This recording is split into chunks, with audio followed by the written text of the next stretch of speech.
बात करते हैं जरा आज काबुल से शुरुआत करेंगे क्योंकि काबुल के अंदर खौफनाक और धमाकों की आवाज से पूरा काबुल जो है वो दहल उठा है। लेकिन जो तस्वीरें सामने आ रही हैं वो जरूर दिल को दहला देती है क्योंकि काबुल के अंदर एक के बाद एक धमाका हुआ है और उन धमाकों के अंदर अब तक मरने वालों की तादाद 19 को तजावुज कर चुकी है। 50 से ज्यादा लोग जो है वो जख्मी हुए हैं और ये जो पूरा हमला हुआ है इसकी जिम्मेदारी इस्लामिक स्टेट की तरफ से ले ली गई है। एपी खबर रसाई इदारे के मुताबिक 19 लोगों की मौत मौके पर ही हुई है। 50 से ज़्यादा लोग जो है वो ज़ख्मी हुए हैं। जब मिलिट्री अस्पताल जो काबुल के अंदर है वहाँ पर रात देर गए जो है वो IS के मिलिटेंटों की तरफ से जो है वो हमला किया गया और माना जा रहा है कि ये ख़तरनाक हमला था तब से जब तालिबान ने टेक ओवर किया अफगानिस्तान के अंदर। अब आपको याद होगा कि गुज़श्ता दिनों हमने आपको एक खबर बताई थी ISI के हवाले से कि किस तरीके से उन्होंने ये कहा कि वो आने वाले दिनों में हमले जो है वो तेज़ करेंगे और किस तरीके से वो अफगान तालिबान के खिलाफ। ये तस्वीरें कुछ वायरल है जी सोशल मीडिया पर जो ये दिखा रही हैं कि हमलावर किस तरीके से खुदकार हथियारों का इस्तेमाल करके 2 जगहों पर धमाके करने के बाद जो है वहाँ से निकल गए हैं। ताहम तालिबान की तरफ से ये साफ कर दिया गया है कि जनाब इन पूरे मामला का संजीदा नोटिस लिया गया है और आने वाले दिनों में कार्रवाई भी। दूसरी तस्वीरें जब आठू से निकलकर बंदूकबरदार जो दाइश के मिलिटेंट है वो किस तरह एक सिविलियन गाड़ी पर गोलियां चला रहे हैं, अंधाधुंध गोलियां चला रहे हैं जिसके नतीजे में जो पूरा मामला जो धमाके और फायरिंग के बाद तकरीबन 55 अफराद जख्मी हुए हैं जबकि 23 अफरादों की हलाकत का अभी तक जो है उनकी तस्दीक हो चुकी है। चलिए जी आप जरा इस पर और भी बात करेंगे लेकिन रहमत हमारे साथ ज्वाइन कर चुके हैं जी। बैक टू बैक 2-3 खबरें जी आज अफगानिस्तान को लेकर, इस पर जरा रहमत कलीम हमारे साथ है। रहमत बहुत शुक्रिया जी ज्वाइन करने के लिए। तस्वीरें हमारे सामने हैं और अफगानिस्तान की हम जब शुरुआत करते हैं 19 से ज्यादा लोगों की मौत, 50 से ज्यादा लोग जख्मी और IS का रेस्पॉन्सिबिलिटी लेना खुलकर, क्या यह बड़ा चैलेंज अफगानिस्तान के लिए है या अफगानिस्तान के साथ साथ अब ये चैलेंज साउथ एशिया के लिए भी बन पाएगा इसके बाद? ये देखिए अफगानिस्तान के लिए चंद बड़े चैलेंज, जो बड़े चैलेंजेस है खासतौर से ह्यूमैनिटेरियन को लेकर के इंसानी बहरान का सामना, जो इकोनॉमिकल क्राइसिस है और इस तरह के जो 2-3 और बड़े चैलेंज है, उनसे कहीं बड़ा चैलेंज इस वक्त जो अफगानिस्तान के तालिबान के लिए बना हुआ है वो सिर्फ और सिर्फ दाइश है। दाइश ने गुज़श्ता 15 अगस्त से लेकर के अब तक के कई धमाके किए। हमने देखा कि किस तरह से फ्राइडे की नमाज में, जुमा की नमाज में मस्जिद के अंदर जाकर के निशाना बनाया गया, किस तरह से सैकड़ों की हलाकत हुई अब तक के, और वही एक सिलसिला चला आ रहा है जो दाइश अपने वजूद का एहसास दिलाने के लिए बार बार ऐसी हरकतें करता हुआ नजर आ रहा है।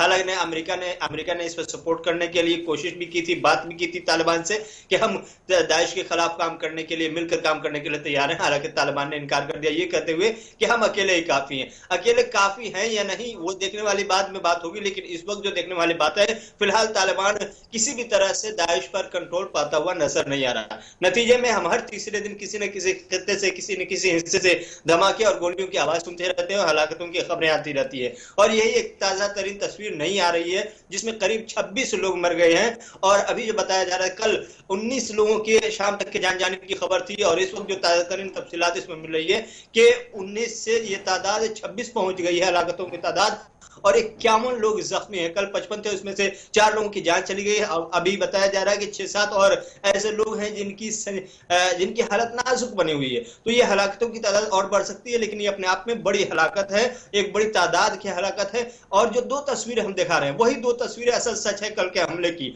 एक तस्वीर अस्पताल के अंदर की है जो खान दाऊद अस्पताल, मिलिट्री अस्पताल है, उस अस्पताल के अंदर की। अस्पताल के पहले बाहर 2 तरफ बम धमाके किए जाते हैं। धमाके के बाद जो दाइश के जंगजू है वो अस्पताल के अंदर दाखिल होते हैं और अंदर तालिबान के जो सिक्योरिटी फोर्सेस थे उससे तसादुम होती है, मारकाराई होती है, झड़प होती है और उसमें कुछ हलाकतें होती है जिसमें एक डेड बॉडी आप अस्पताल के अंदर देख रहे हैं।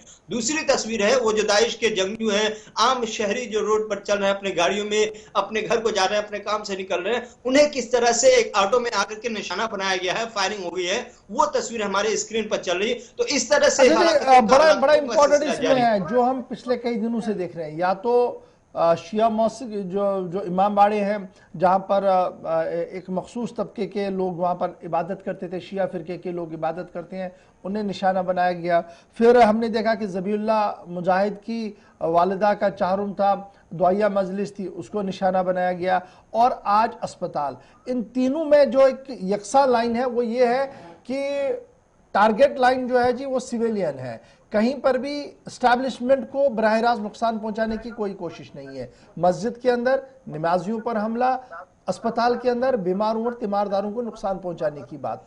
तो ये जो नई स्ट्रेटजी अडॉप्ट की गई है, ये प्रेशर टैक्टिक है या कहीं ना कहीं एक नए अंदाज में वो दबदबा और वो दहशत कायम करने की कोशिश ISIS की तरफ से?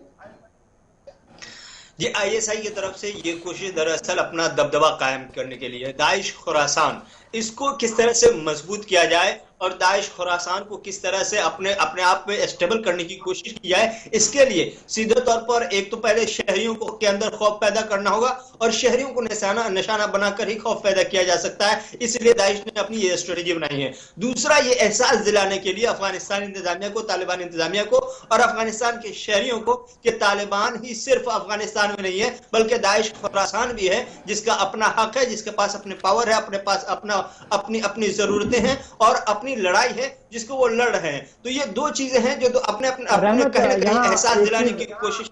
रहमत, आपसे एक चीज जानना चाहूंगा। एक तो खबर ये भी आ रही है कि जो इंटेलिजेंस, अफगान इंटेलिजेंस के यानी कि साबिक जो इंटेलिजेंस इदारे थी अफगानिस्तान की, उनके कुछ लोग जो है वो दाइश खुरासान में उन्होंने शमूलियत की, और साथ ही साथ ये भी खबर आई कुछ मिलिट्री के जो है मिलिट्री अफसरान के हैं उनकी भी शमूलियत उसमें हुई। और साथ ही साथ अगर हम बात करेंगे दाइश की, क्या दाइश का खतरा सिर्फ अफगानिस्तान के लिए है या कि जो पड़ोसी ममालिक है उनमें भी दाइश का खतरा रहेगा?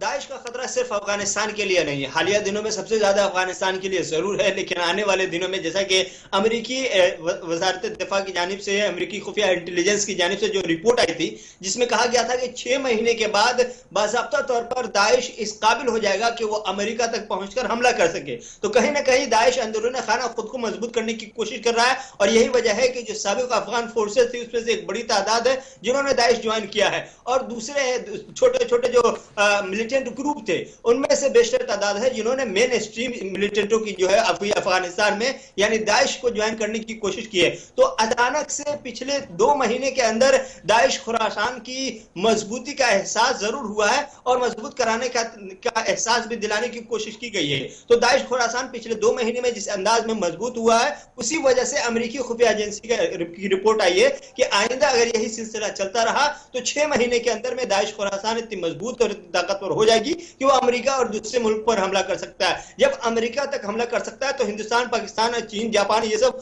पड़ोस ममालिक में बहुत आसानी के साथ टारगेट किया जा सकता है। तो ये सिर्फ अफगानिस्तान के लिए या तालिबान के लिए दाइश खतरा नहीं है बल्कि पड़ोसी ममालिकों के लिए भी, हम हिंदुस्तानियों के लिए भी खतरा है, क्योंकि दाइश मजबूत। ठीक है जी, आप स्टैंड बाय पे रहिए हमारे साथ।